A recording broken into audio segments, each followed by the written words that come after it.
Yo, what is up guys, and welcome to the Day 43 recap of the 2016-2017 NBA season.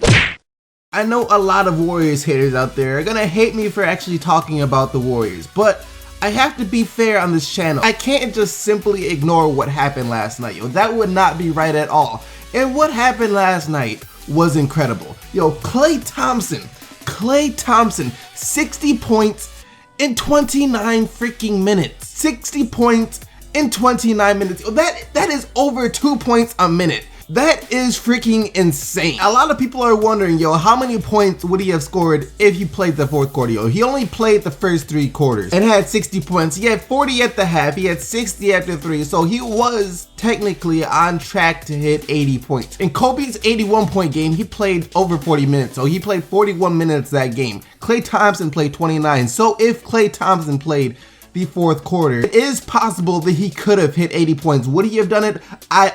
No one will ever know. But it is definitely possible that he would have hit 80 points had he played the fourth quarter. And I know a lot of people on Twitter were upset that Klay Thompson didn't get in the fourth quarter, but if Klay Thompson really wanted to get in the fourth quarter, I think that he could have, yo. He could have went to Steve Kerr and be like, yo, put me back in. I wanna see how far I can take this. I don't think that was on the top of their priority list. I think making sure everyone stays healthy, everyone stays rested, you know, is the top of the priority list, because they chased history last year. They made history, but it cost them in the long run. And there was no need for Klay Thompson to be in the game anyways. It was over. I mean, that wasn't even really a game, yo. The score was 142 to 106. 142 to 106. Indiana Pacers got 142 points dropped on their head in regulation. I don't know what words to describe this game. I honestly don't know what words to describe the type of domination the Golden State Warriors had over the Pacers last night. I mean, you could call it a massacre. You could call it an onslaught. You could call it whatever you want, but no words will do it justice. No words can do it justice. They dominated the Pacers in every category. Yo, they had 54 rebounds. The Pacers had 40. Golden State had 45 assists. They had 15 assists in the first quarter alone. 45 assists. The Pacers had 20, 12 steals, 13 blocks, and only 11 turnovers, and finished, like I said, with 142 points. I don't know how I would feel about this game if I was an Indiana fan. I would have probably kept watching just to watch Klay Thompson, but at the same time, I would have died on the inside because your team just got ran, and I just talked about how well the Indiana Pacers played together as a whole yesterday against the Los Angeles Clippers. I just talked about that. And then just to come in and get decimated and dismantled like this by the Golden State Warriors, I don't know, that could be crushing. You just gotta move on if you're an Indiana fan. Just move on. Try your best to forget what happened. I know it's gonna be hard, but you know, try your best to forget what happened and move on. There's always another game, and it won't be like this one. Atlanta finally looked better last night. Yo, Atlanta looked better, and they did get Paul Millsap back, so maybe Paul Millsap was the difference between them getting blown out by an average of 40 points over the span of 2 games and losing 5 in a row. Well, they still lost now, so that's what, 6 in a row? Maybe that was the difference between them actually coming out and competing last night against the Oklahoma City Thunder, but like I said, they fell short, 102 to 99. Russell Westbrook, his 6th straight triple-double in a row. 6 straight in a row. He is only 1 off of tying Michael Jordan. Yo, Michael Jordan had 7 back in the day. Russell Westbrook is at 6 right now, and I do believe he will get to 7, 8, 9, 10, 11, 12, 13, probably miss at 14, then go back to 15, 16, 17. You get what I'm saying, yo. Russell Westbrook, 32 points, 12 assists, and 13 rebounds last night, and only had 4 turnovers. The last game, he had 10 turnovers. So, you know, he cut back this game, he only had 4. There's nothing even to say about this. I mean, it's becoming expected. Like, if he doesn't get a triple-double, like, if he had 28 points, 9 assists, and 8 rebounds, that would be seen as a terrible game for Russell Westbrook. That would be seen as him underperforming, and that's just insane to think about, considering that would be a career night for 95% of players in the NBA. And the Thunder have won 6 in a row, and someone low-key who I think has a big part to do with it is Anthony Morrow. Ever since Anthony Morrow basically started playing, you know, got more than like a couple minutes here or there in the games, ever since he started playing solid minutes off the bench, the Thunder have been winning. Yo, they are 6-1 when Anthony Morrow has been playing. And what's even more interesting, this 6-game winning streak, Anthony Morrow has played more than 20 minutes per game in each of those games. So when Anthony Morrow has played more than 20 minutes, the Thunder are winning. And what he does Even if he has an off night, because he does have off nights with Anthony Morrow, you know, he's streaky. One game he'll be knocking down shots, the other game not as much. But what he does is he provides a player that you have to stay on if you're the defense. Even if he's not making shots, you can't just leave Anthony Morrow open, which means a defender always has to stay locked to Anthony Morrow, which helps keep people out of the lane. The Thunder don't have the best three-point shooters on their roster. It's easy just to clog the lane, but when Anthony Morrow is in the game, the defense can't do that as much. They still do it, but it at least helps out a little bit. And if the defender does leave Anthony Morrow, then, you know, then they take their chances with getting a three drained on their head.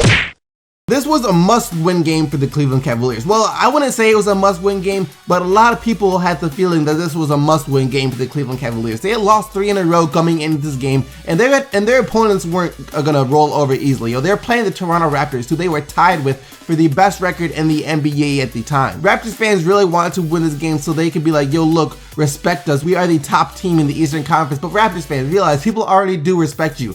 But the truth is that you're just something short of an NBA championship contender. You guys are like, there are a bunch of good teams in the NBA, a bunch of really good teams in the NBA, and you guys are at the top of like all those really good teams in the NBA, but just like a step below the championship contenders like the Spurs, the Cavs, and the Warriors. Chris Bosh would actually be amazing for the Toronto Raptors team. Chris Bosh, ironically as it is, would be amazing for the Toronto Raptors team because their 4 position, I know they have Siakam. He's a nice player. He's a nice energy player, but he'd be better suited as an energy player off the bench. So their 4 position is their weakness right now. The big 3 had big games, yo. LeBron James nearly had a triple-double, 34 points, 8 rebounds, and 7 assists. Kevin Love, who has been having a really good season for the Cavs this year, had 28 points and 14 rebounds, and Kyrie Irving had 24 points and 7 assists of his own. It was still too early to panic, even if they did lose this game to the Toronto Raptors, because the Toronto Raptors are still a really good team, and the Toronto Raptors were at home as well. I actually enjoy talking about the Memphis Grizzlies now because of this one player. Troy Daniels has been absolutely on fire. In case you guys haven't noticed, I talked about him recently, but Troy Daniels continues to burn. 29 points last game, 10 of 20 shooting, and 7 of 11 from 3. Last game, of course, he had 31, and then 2 games before that, he had 19 apiece. He has really come alive, and he, of course, is the best shooter that the Memphis Grizzlies have. He is the best shooter that the Memphis Grizzlies have had in a very, very, very long time. Vince Carter going down with an injury could have been a blessing in disguise for the Memphis Grizzlies because they have discovered a gem in Troy Daniels. They went on to beat the Pelicans in double OT last night. And you know, for the Pelicans, Anthony Davis didn't have the best shooting night. He was 10 of 27 from the field, finished with 28 points, but he also had 17 rebounds and 4 blocks, so he didn't shoot the ball very well, but he was still out there dominating. Also for the Grizzlies, you know, Marc Gasol is still one of the best centers in the NBA. He had 28 points, 11 rebounds, and 11 assists last night. No doubt in my mind, no doubt in anyone's mind that he is the best passing center in the NBA. Marc Gasol is pretty clutch too, yo. He's the reason the Grizzlies won the game. He hit the last shot of the game, which put them up 110 to 108, and he was also the reason the game went into overtime. So, you know, Marc Gasol is clutch as well.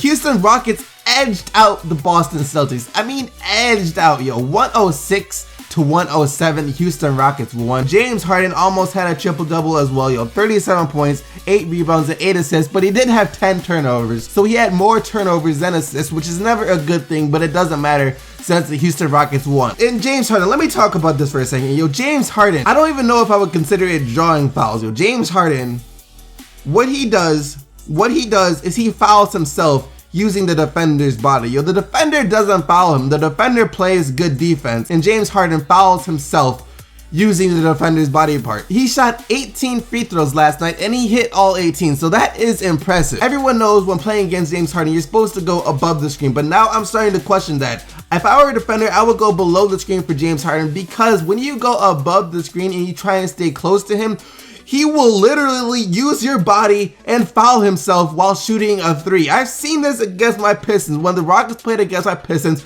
I remember this play. This play is burned into my retinas. Kentavious Caldwell-Pope was guarding James Harden basically at the half court. A screen comes for James Harden with like 20 seconds left on the clock. Kentavious Caldwell-Pope gets in front of the screen, you know, and James Harden, you know, does this little thing where he like flings himself into the defender's body, shoots it, and the refs called a foul. That made me upset. I'm not gonna lie, that made me upset. I love James Harden. I have nothing but respect for James Harden, and I can't blame this on James Harden. It's more of something with the refs. You can't be mad at James Harden for doing it, but it's something with the refs. Though, yo, look, if a player is doing that from freaking half court, near half court, should that really be called a foul? Because at that point, he's just playing the system. There's no way in his right mind he is shooting a shot from near half court with like 20 seconds left on the shot clock. Like I said, the Rockets got the win, and they are 14-7 on the year, well above 500 now, somewhere where they really never were last year. You gotta give Los Angeles Lakers even more props here. How do they continue to compete with good teams with basically nothing? Yo, even their backup, Jose Calderon, was out this game. They are the best injury-plagued team I have ever seen that can't win. Yo, Lou Williams has taken on the burden of basically missing the rest of his team besides Jordan Clarkson and Julius Randle. He had 38 points to follow up his 40-point game from the other night. Lou Williams is the sixth man of the year.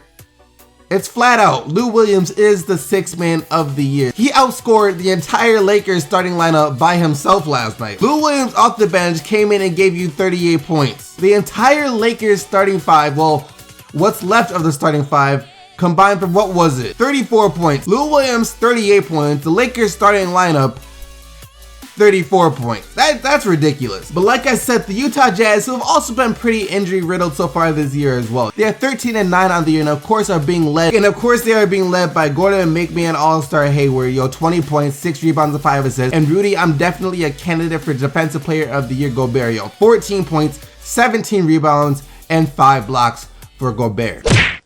The Portland Trailblazers handed the Chicago Bulls their second straight loss. Yo, the Blazers won 112-110, a very close game. Damian Lillard had 30 points and 7 assists. CJ McCollum had 24 points. You know, the deadly backcourt of Portland strikes again. Al-Farouq Aminu has returned to action for the Portland Trailblazers after missing a large amount of time. He was out for a long time. I don't know exactly how many games he was out, but he was out for a long amount of time. You know, before getting injured, he was the Portland Trailblazers' best defender and their leading rebounder. So they will be happy to have him back once he's capable of playing regular minutes again. You know, he's on a 15 to 20 minute restriction at the moment. Blazers still aren't the best rebounding team. They did get demolished on the boards, yo, 50-38. But you know, their offense finds a way to win games, which once their defense and the rebounding catches up, their defense has been improving a little bit. The defense has been getting better, but it's still not at the level where I think it should be, but it's still getting better. But once their defense and rebounding catches up to their spectacular offense, then the Blazers will be an extremely good team. For the Bulls, yo, Jimmy Butler and Dwayne Wade had monster nights. Yo, Dwayne Wade had 34 points last, and Jimmy Butler had 26 points, 7 rebounds, and 5 assists to go along with 2 blocks. So Jimmy Butler continues to be impressive, but Rajon Rondo was suspended by the team. I'm not quite sure why. It just said like for reasons detrimental to team chemistry or something like that. It's for reasons detrimental to the team's success, something. So I'm not quite sure what Rajon Rondo did, but he did something that got himself suspended for a game. The Brooklyn Nets almost won, yo. They almost won. First half, the Brooklyn Nets thought they were going to win. Yo, they thought they were going to win. Then the Washington Wizards outscored them by 20 in the second half. Bradley Beal and John Wall, you know, that's the story for the Washington Wizards, yo. The whole starting lineup for Washington actually played pretty well, though. The starting five for Washington isn't terrible. Sure, you could do for an upgrade with Gortat over center. I mean, he's a passable starting center, but you would hope to have something a little bit better, but you know, he's passable. He had 10 points, 12 rebounds, and 2 blocks last night. John Wall had 25 points, 13 assists. Bradley Beal had 18 points. Otto Porter had 18 points, and Markieff Morris had 16 points. You know, the starting five for Washington isn't that bad, but their bench is pretty bad. Yo, Kelly Oubre Jr. has been playing all right. You know, he's been all right off the bench these past few games. He had 10 points last night, but you know, their bench is still like the worst in the league. And the San Antonio Spurs grinded out a win over the still very impressive Milwaukee Bucks. Kawhi Leonard had 21 points and 9 rebounds. He was huge in the fourth quarter, yo. 21 points and 9 rebounds for Kawhi Leonard. LaMarcus Aldridge was huge as well, yo. He had 18 points, 9 rebounds, and 5 assists. He played some good defense. Sure, they could have been like, I don't know, in the final seconds there always could be a foul call, but they didn't call the fouls. So, you know, you have to play the good defense. Don't just like play defense with being scared of getting foul called in the final minutes. You have to play defense like you're not going to get a foul called. And you know, that's what LaMarcus Aldridge did. You know, he had 18 points, 9 rebounds, and 5 assists. And Paul Gasol also played well. He had 15 points and 9 rebounds in his 27 minutes. And you know, for the Bucks, it's mainly Antetokounmpo and Parker. How far can these two players take this team without Chris Middleton? The Charlotte Hornets went out and beat the Dallas Mavericks. Of course, everyone expected this. The Dallas Mavericks, I will give them props. They did compete. They were out there competing. They were winning. The Dallas Mavericks were winning, but the Charlotte Hornets mounted a comeback in that fourth quarter where they outscored Dallas by 11, 34-23, and won 109-101. So for the Charlotte Hornets, this is the same story. It's just a very good team. You know, they're a good team. They have been struggling. They have been dropping a few games as of late, but the Charlotte Hornets are still a good team. They had just been struggling a bit as of late. So it was nice to see them get a win over the Dallas Mavericks, because if they lost that game, then that would have been a huge blow to the team. That would have shot the team's confidence right out of the sky. For Dallas, Harrison Barnes had 29 points. I've seen reports that Dallas doesn't want to trade Andrew Bogut. And reports say that they're being offered first-round draft picks for Andrew Bogut. In my mind, it was just blown. They would not trade Andrew Bogut for a first-round draft pick, because what is Andrew Bogut doing for you? He is not a player that needs to be on a team like this. What good do you get out of keeping Andrew Bogut? I mean, he doesn't have that high of trade value. The only teams that are going to want him are teams that need to shapen up their defense to add some depth at the center position. Dallas Mavericks, you guys are definitely not a championship team. You guys are definitely not a playoff team. You guys are a team that needs to rebuild, and Andrew Bogut is not a big piece of this rebuilding process. A draft pick would be a bigger part of this rebuilding process. Even if it's a first round draft pick, that'll be good for like 20 to 25, maybe even like 27 or 28 pick. So you not trading him doesn't make sense whatsoever. Last but not least, the Denver Nuggets went out and beat the Philadelphia 76ers, yo. 106-98. Jamal Murray continues to get better and better, yo. He's a bit inconsistent right now. Yes, he is a bit inconsistent. He's still showing signs that he can be the starting backcourt player next to Emmanuel Mudiay. He had 22 points on 8 of 12 shooting last night, so a good game for Jamal Murray. Other than that, though, I mean, everyone kind of expected the Denver Nuggets to go win this game. It's the Philadelphia 76ers. Joel Embiid didn't have the best game from the field. He was 5 of 15 for 16 points, but he did have 5 blocks, so you know, Joel Embiid is still gonna be a beast. But that about wraps it up for all the action from day 43 of the 2016-2017 NBA season. This video was about to be long as crap. There were so many games last night. So this video is about to be super long, but I hope you guys enjoyed it, and make sure to smack that like button. If you made it to this far, especially smack that like button, because you guys are the real MVPs for making it this far. And if you haven't already, subscribe to the channel for more videos uploaded every single day, more daily NBA content. And you guys already know I'll be right back here tomorrow recapping the action from tonight. So until then, keep getting the buckets, Team SDC, and I'm out of here. Peace!